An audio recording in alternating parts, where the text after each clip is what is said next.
Good morning! Hi, I'm Dulce, your Asia's power singing diva. From my Dulce Amor days to where I am now mentoring aspiring singers, I feel proud bringing honor to our country. At my age, I make sure I live fit and healthy with proper diet, exercise, and MX3 every day. MX3 is one of my instruments to complete the powerful rhythm and harmony of my musicality. Mahalagang paalala, ang MX3 capsule ay hindi gamot at hindi dapat gamiting panggamot sa anumang uri ng sakit. MX3. Dito ako believe. Pagbasa sa Aklat ng Kawikaan, Kabanata 10, Talata 1 hanggang 32.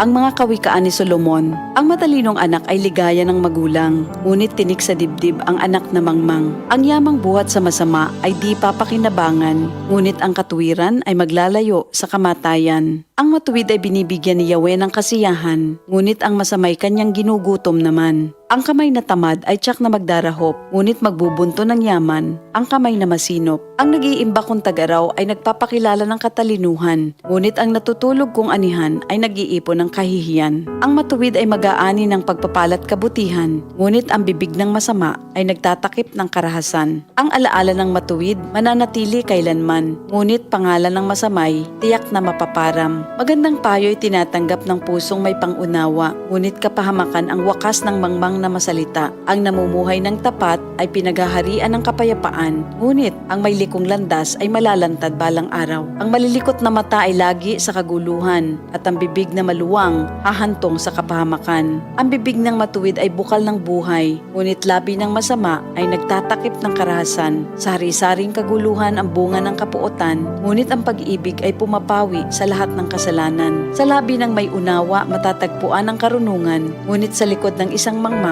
pamalo ang kailangan. Ang taong matalino'y nag-iimpok ng karunungan, ngunit ang salita ng mangmang ay nagdadala ng kapahamakan. Ang kayamanan ng mayamay matibay niyang tanggulan, ngunit ang kahirapan ng yagit ay kanyang kapahamakan. Ang kinikita ng matuwid ay nagbibigay buhay, ngunit ang sama-sama winawalda sa kasamaan. Ang nakikinig sa payo ay nasa daan ng buhay, ngunit ang ayaw sumunod ay tungo sa pagkaligaw. Ang nagtatanim ng puot ay puno ng kasinungalingan. Ang naninira sa kanyang kapwa ay isang taong mangmang. Ang taong masalita ay malapit sa pagkakasala, ngunit nagpipigil ng dila ay dunong ang pakilala. Ang dila ng matuwid ay tulad ng pilak na mahalaga, ngunit ang puso ng mangmang ay basura ang kagaya. Ang labi ng matuwid sa marami ay pakinabang, ngunit ang mangmang ay namamatay ng walang karunungan. Ang pagpapala ni Yahweh ay kayamanan na walang kasamang kabalisahan. Ang paggawa ng kasalanan ay kasiyahan ng masama, ngunit ang mabuting asal, kasiyahan ng may unawa. Ang kinatatakutan ng masama ay magaganap sa kanya, ngunit ang hangarin ng matuwid ay matatamo niya. Tinatangay ng hangin ang taong masama,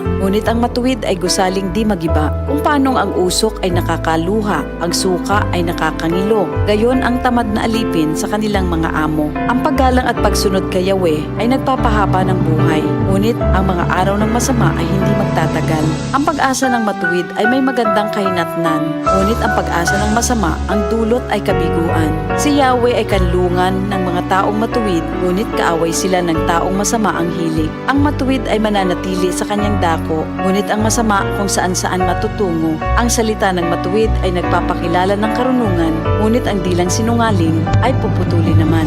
Ang salita ng matuwid ay palaging angkop, ngunit ang salita ng masama ay puro paninira. Ito ang salita ng Diyos.